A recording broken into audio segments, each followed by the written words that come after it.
wabarakatuh. Waalaikumsalam. Alhamdulillah, terima kasih. Hari ini ketemu lagi dalam acara Tutur Tinular. Mencerahkan hati, menjernihkan nalar. Semoga semakin eksis, dan hari ini alhamdulillah tamu kita hadir di tengah-tengah kita, Mas Muhammad Falikul Isbah PhD. Selamat malam Mas Falik. Selamat malam. Assalamualaikum. Waalaikumsalam. Apa kabar? Sehat? Alhamdulillah sehat ini Mas Said. Alhamdulillah sehat ya Mas Falik. Semoga selalu sehat kita semua ya. Amin ya. Semoga pemirsa juga sehat semua di tengah pandemi COVID-19. Kesempatan ini dengan Ngobrol Mas soal apa ini? Falikul Isbah ini enaknya ngobrol tentang pengalaman ngajar lah ya. Ini Mas Wah. Falik seorang pengajar juga kan ini? Iya. Sesuatu yang apa ya? Yang saya kira baik siswa, mahasiswa, guru atau dosen semuanya pasti mengeluh dan tidak happy dengan situasi pandemi. Betul. Tapi setidak happy-happynya karena ini tuntutan kenyataan ya. Kita tetap harus sharing, berbagi pengalaman, Betul. berbagi ide, bagaimana proses pengajaran ini tetap berjalan dengan baik. Betul. Dosennya happy, mahasiswanya happy, dapat ilmu dan sebagainya. Enjoy lah. Iya. Intinya enjoy Dengan segala keterbatasan yang ada. Karena ini kan sudah hampir 1 tahun nih. 1 tahun. Ini ulang tahunnya COVID ini. Dan bisa jadi butuh waktu entah berapa bulan atau bahkan tahun masih belum lagi. pasti kan, masih nggak menentu. Jadi mau nggak mau kita harus membicarakan topik ini. Betul. Makanya ini Mas Falikul Isbah ini seorang pengajar atau dosen di Sosiologi Universitas Gadjah Mada, dan kebetulan sedang di Kudus ini ya, Mas Falik jalan-jalan. Dalam rangka jalan-jalan liburan. Nah, pengalaman beliau saya kira kita serap dalam konteks pandemi 19 ini. Saya kira dimanapun kampus tetap jalan, termasuk di UGM, di IAIN Kudus, di UMK juga tetap jalan, tapi masing-masing punya cara. Nah, apa yang Mas Falik rasakan ketika proses pembelajaran di era pandemi COVID-19 ini atau era new normal ini? Karena sampai sekarang UGM juga masih masih online ya, daring pembelajarannya. Betul. Jadi mulai ngajar daring itu seingat saya April 2020. April 2020 ya. Kan ada COVID. COVID itu Maret kalau nggak salah ya. Terus habis itu ada ujian tengah semester atau mid semester. Habis mid semester semuanya beralih online. Oke. Waktu itu saya pribadi agak shock, bingung mau dengan cara apa. Saya kira itu juga sebagai institusi di mana-mana juga shock. Betul. Dengan cara apa menyelesaikan 1 semester. Jadi yang shock tidak hanya dosennya, mahasiswanya shock, pasti juga shock. Tenaga pendidikan juga shock. Ya.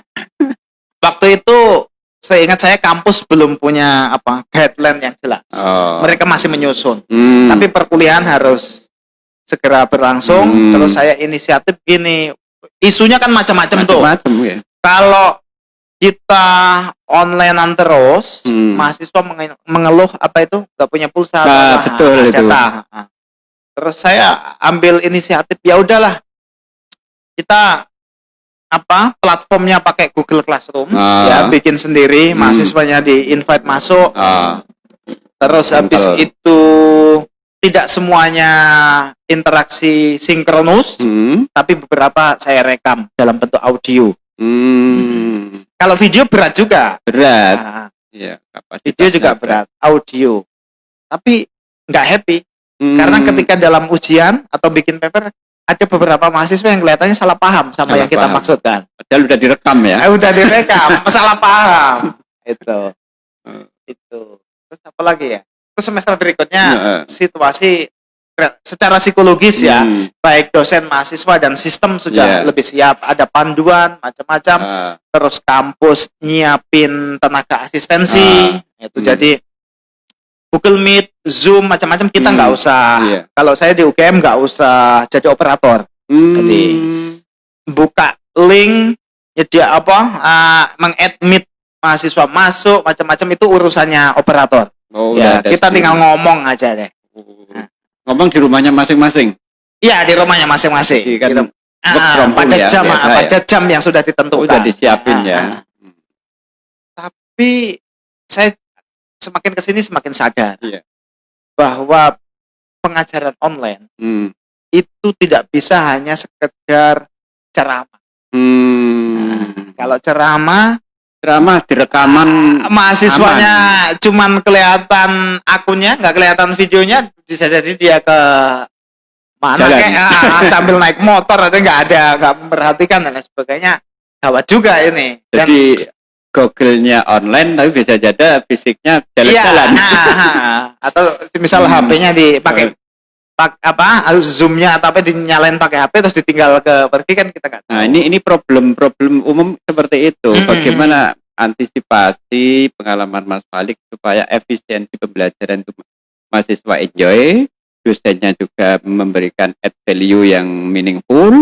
Ini saya kira tantangan bagi kita semua itu supaya bukan sekedar absen hadir enggak, tapi meaningful, ada add value yang bisa diterima oleh mahasiswa. Iya. Saya kan ngajar untuk jenjang yang berbeda-beda. Gitu. Ya, S1, S2 dan S3. Oke. Ya. Untuk S1 juga jenjangnya ada yang anak semester 1 itu. Ya, jadi anak lulusan SMA masuk UGM dan belum pernah lihat kampusnya UGM. Semisal anak Tasikmalaya, Maluku gitu. Belum ngerti Jawa, belum ngerti Jogja, tapi statusnya mahasiswa UGM. Nah, itu saya juga membayangkan alangkah beratnya situasi ini. Tapi salah satu cara saya kalau perkuliahan yang model ceramah, saya membatasi diri baik dari sisi jumlah slide maupun panjangnya ngomong itu maksimal sekali 30 menit. Jangan terlalu lama ya. Iya, habis itu saya break 5 menit. Tapi sebelum break saya bilang, tapi di awal gini, saya bilang, oke, teman-teman, kuliah kita ini akan sepanjang 1 jam. Saya akan ngomong ceramah 30 menit menjelaskan materi, terus nanti kita break 5 menit, ya. Saya akan ke toilet atau minum atau kemana, ya. Kalian menyiapkan pertanyaan. Ada break ya. Iya, silakan tanya di dalam chat. Lalu begitu saya balik setelah break 5 menit, nanti saya buka pertanyaan yang mau tanya lewat lesan. Kalau nggak ada yang tanya lewat lesan, terus pertanyaan di dalam chat sudah tuntas saya mereka saya absen ini gimana apa-apa. Saya minta komentar. Ada interaktifnya untuk menunjukkan. Di situ ketahuan mana yang siap sama yang enggak. Itu sekedar teknik. Iya, itu trik itu saya temukan setelah beberapa kali ngajar kok rasanya nggak ada interaksi, saya juga kita ngomong terus kecapean juga. Oh gitu, berarti kita break 30 menit, break, mereka suruh nulis pertanyaan di chat. Kalau pertanyaan di chat habis, persilakan tanya langsung, kalau nggak ada kita panggil secara random gitu, kita mintain komentar aja, nggak harus tanya. Misal ngajar topik ini kalau di rumahmu mana? Misal ada bilang Wonogiri gitu ya. Kalau di Wonogiri itu saya ngajar tentang pembangunan, bla bla bla gitu. Sebenarnya itu sesuatu yang bisa kita manage juga. Walaupun memang terus terang ada beberapa case juga kelihatan mahasiswanya nggak siap, atau sengaja tidak siap sejak awal. Tapi tadi Mas Said, poin saya adalah mengajar online itu idealnya tidak cuman ceramah. Tapi kalau tidak sekedar ceramah, itu effort dosennya harus gede. Contohnya adalah membuat rekaman podcast. Jadi saya ada di S2 itu mata kuliah pembangunan dan ketimpangan. Saya bikin podcast 3. Yang satu dengan Bapeda, yang satu dengan kepala desa. Podcastnya sudah saya bikin. Jadi terus podcast itu di-upload di dalam platform, mereka suruh ketika jam kuliahnya Pak Kepala Desa saya hadirkan sama saya. Oh. Jadi langsung tanya jawab. Nah, nggak perlu ceramah. Soalnya saya tahu kalau kuliah online dengerin orang Pak Kepala Desa ceramah dulu, terus interaksi akan lama sekali, bisa memakan waktu 2 jam kan. Nah, udah podcastnya semisal 30-45 menit nggak masalah kan, recorded. Habis itu ketemu Pak Kepala Desa di ruang kuliah, sudah tinggal tanya jawab. Berarti offline waktu ketemu kepala desa? Enggak, online juga. Online juga ya. Pak Kepala Desanya di kantornya sendiri, di rumahnya.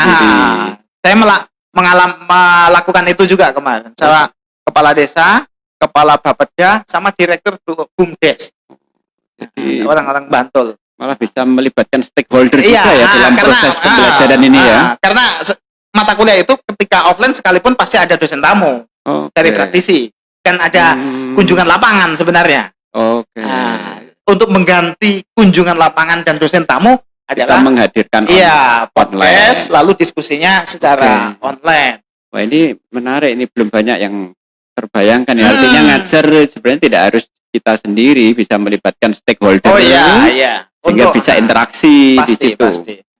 Saya untuk mata kuliah tertentu memang kita kalau dosen ini kan pengetahuannya cuma tekstual. Nah, misal ngomongin pembangunan di pedesaan, bagaimana cara merencanakan pembangunan, partisipasi masyarakat macam-macam. Sehebat-hebatnya dosen dia textbook lah, atau sekedar pengalaman sekali 2 kali. Tapi kalau yang bercerita Pak Kepala Desa yang dia sudah menjabat 2 periode gitu kan mantap, dia hafal itu.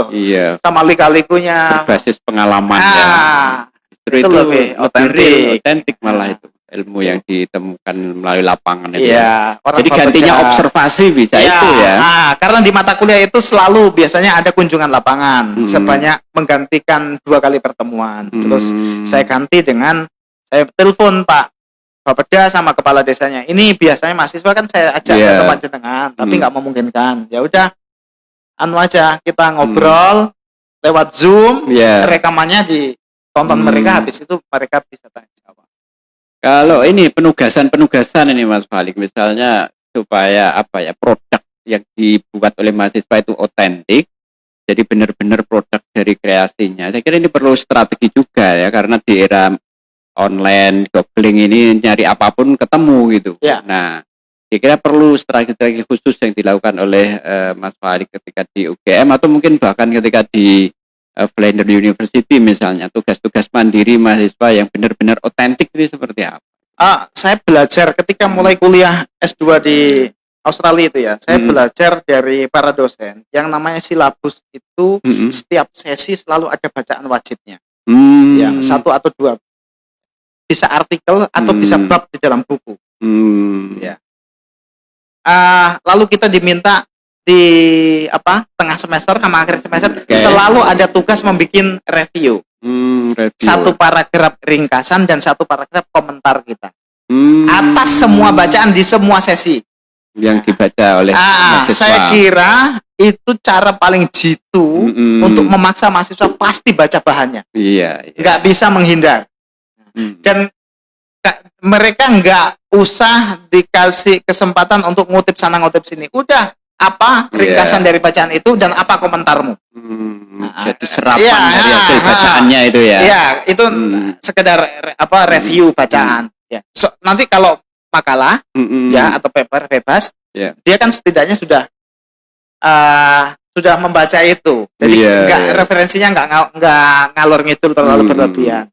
Lalu juga ini tradisi di Indonesia umumnya orang dosen ngasih tugas mata kuliah itu asal aja, bebas, yang penting topik ini. Di tradisi Barat terutama, setahu saya, yang namanya paper itu menjawab pertanyaan. Jadi ada paper questionnya. Nah, misal gini,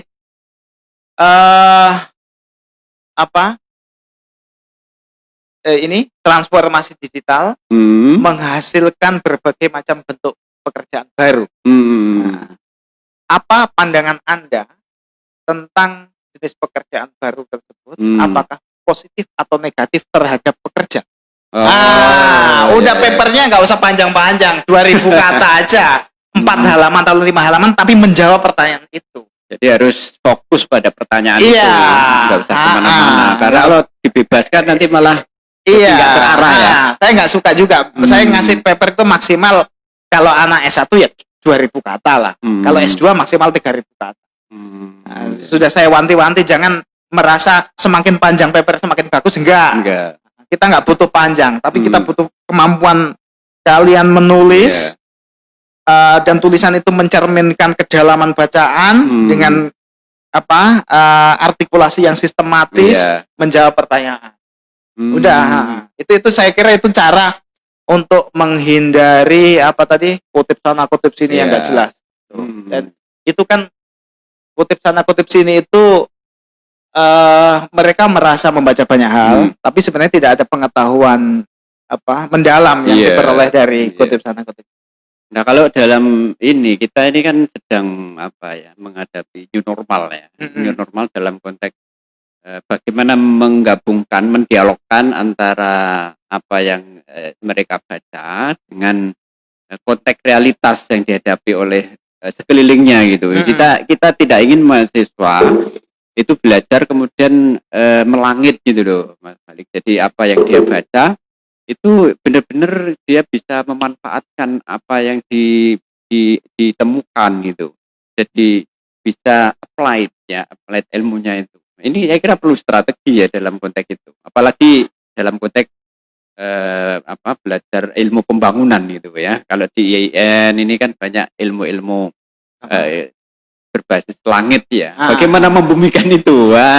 Supaya meaningful, mahasiswa merasa enjoy dan merasa ada manfaatnya, dan kemudian bisa memberikan solusi. Jadi kalau Bu Tejo itu kuliah yang solutif lah, kira-kira seperti itu.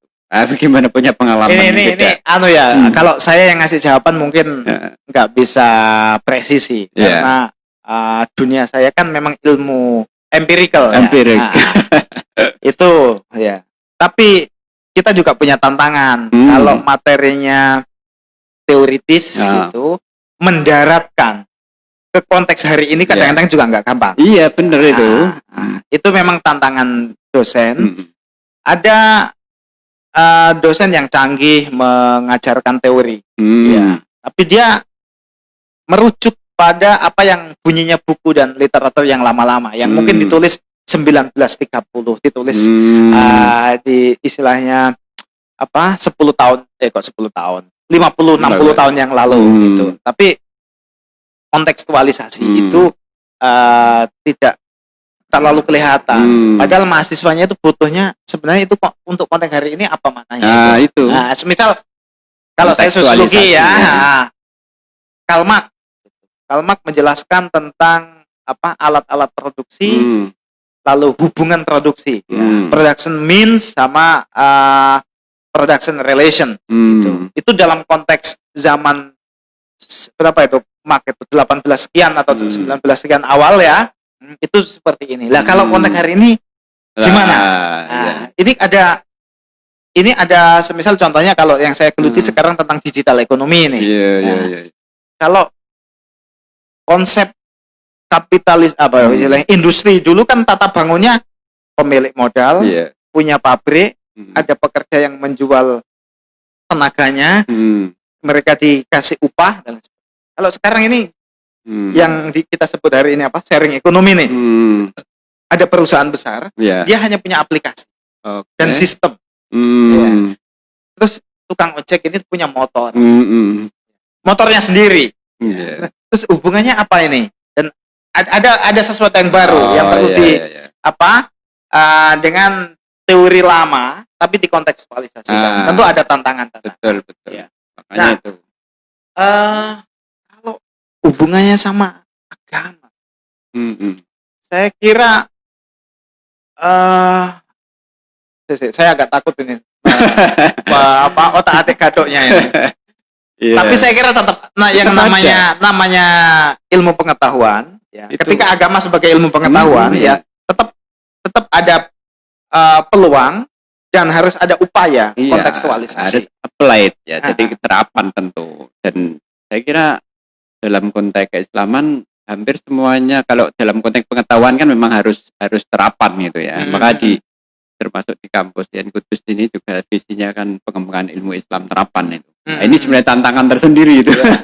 Terapan itu piye? Terapan itu kepiye dalam konteks ini, maka apalagi ketika masuk dalam mata kuliah tertentu gitu ya. Ini kan semuanya yang kita pelajari kalau hanya sekedar berhenti di pikiran itu kan tidak solutif gitu.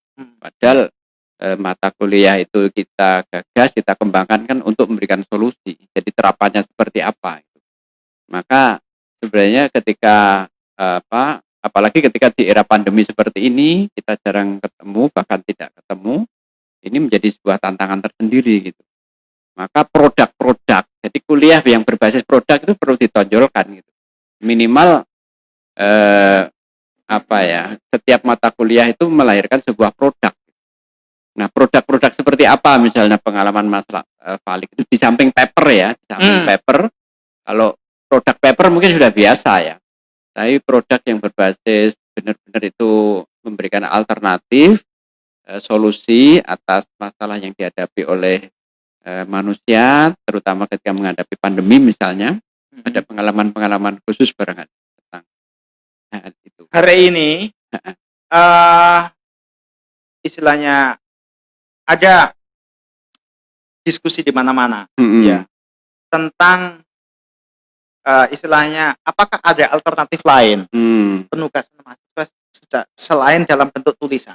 Itu ya, baik paper maupun paper mata kuliah maupun skripsi. Ya, kalau S1 sudah di beberapa tempat sudah ada semacam kebijakan ya, semisal tentang video konten kreatif atau skripsi karya dari aplikasi.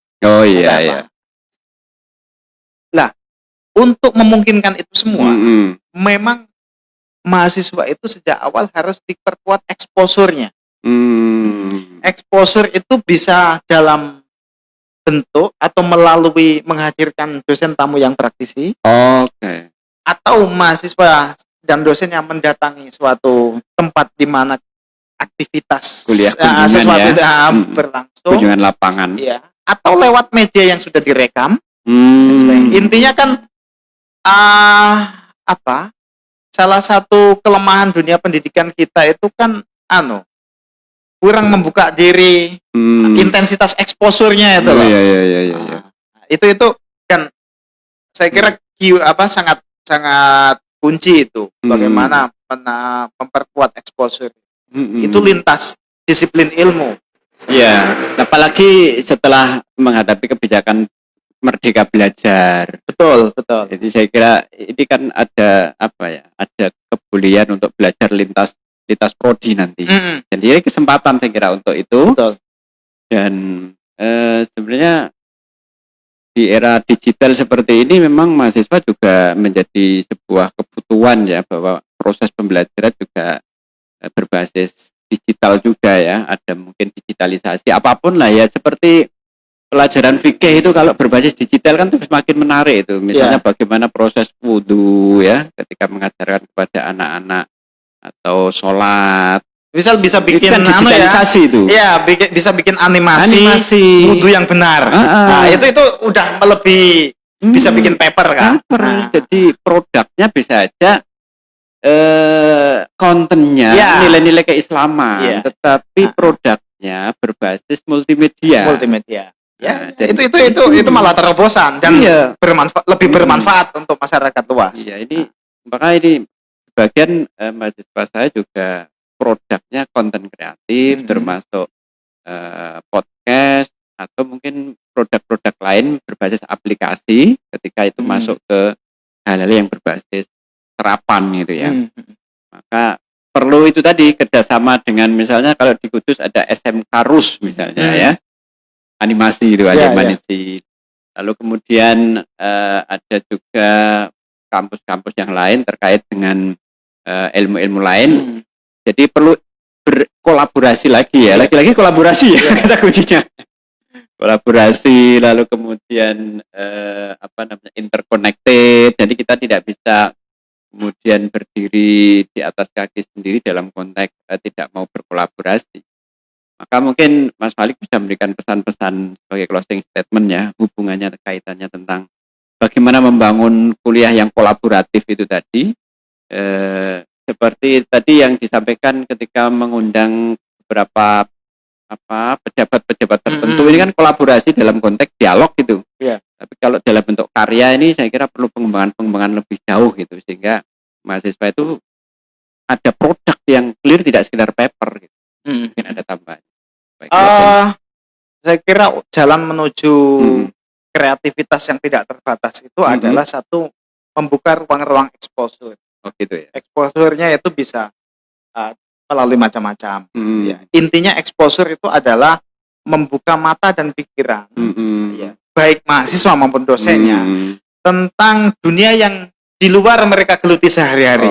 Oke. Ya, kita ini kan tidak bisa yakin atau tahu 100% tentang mahasiswa dan tantangan mereka ketika setelah lulus kan. Nah, peluang mereka itu apa, tantangannya apa, kita nggak tahu itu 100%. Orang tuanya juga nggak tahu. Mereka hidup di zaman yang berbeda. Tugas kita adalah mempersiapkan mental dan pikiran mereka untuk siap menghadapi peluang, tantangan, perubahan dan lain sebagainya itu. Caranya adalah dengan to be exposed, dibenturkan dengan berbagai macam pengalaman yang berbeda ya. Oh, orang jadi wartawan itu begini ya. Oh, orang jadi istilahnya jadi pejabat pemerintah itu begini. Oh, orang jadi pengusaha itu begini. Lah itu the more they exposed the more they being exposed, makin banyak terekspos dengan hal-hal yang di luar itu semakin bagus. Ya, nanti tinggal mereka minatnya, terinspirasinya sama yang mana. Iya. Dan tentu saya juga nggak sepakat kalau semua orang didorong jadi entrepreneur. Enggak, mungkin tidak semua, mungkin ada yang pengen jadi entrepreneur, ada yang pengen jadi penulis, ada yang pengen jadi mereka perlu dikenalkan. Itu pilihan-pilihan ya. Mereka kemudian yang menentukan dan memutuskan gitu ya. Ya, saya kira ini tantangan bagi kita semua bahwa jadi belajar tidak hanya di kelas, tapi perlu ada semacam keluasan wawasan, insight, sehingga bagaimana memposisikan atau mengkondisikan mahasiswa atau peserta didik itu punya banyak pengalaman. Iya. Di samping pengalaman, pandangan, pilihan, dan kesanggupan mental untuk memasuki dunia yang macam-macam tadi. Sehingga dia itu punya harapan gitu loh. Jadi membangun agar peserta didik itu punya harapan, optimis lah kira-kira seperti itu. Apalagi di era pandemi COVID-19 ini, bagaimana mereka tetap optimis itu menjadi sesuatu yang sangat penting, saya kira itu. Baik, jadi meskipun era pandemi 19 ini masih kita hadapi new normal, kita tetap optimis belajar tetap jalan terus dengan apa yang bisa kita lakukan. Jadi justru ini menjadi kreativitas, the power of kepepet. Nah, kira-kira seperti itu. Ketika dalam kondisi yang kepepet itu, saya kira banyak hal yang bisa kita munculkan dan itu menjadi sebuah tantangan kita semua. Terima kasih sama-sama Mas Falik Isbah, dosen sosiologi Universitas Gadjah Mada Yogyakarta, sudah meluangkan waktu untuk tutur tinular ya, Centini News dan juga Lintas Kudus. Terima kasih Centini News. Terima kasih ya. Sampai ketemu di lain kesempatan. Jadi ini waktu yang sangat singkat, menculik, tapi saya yakin sangat bermanfaat bagi para pemirsa. Dan kita akhiri, mohon maaf atas segala kekurangan. Assalamualaikum warahmatullahi wabarakatuh.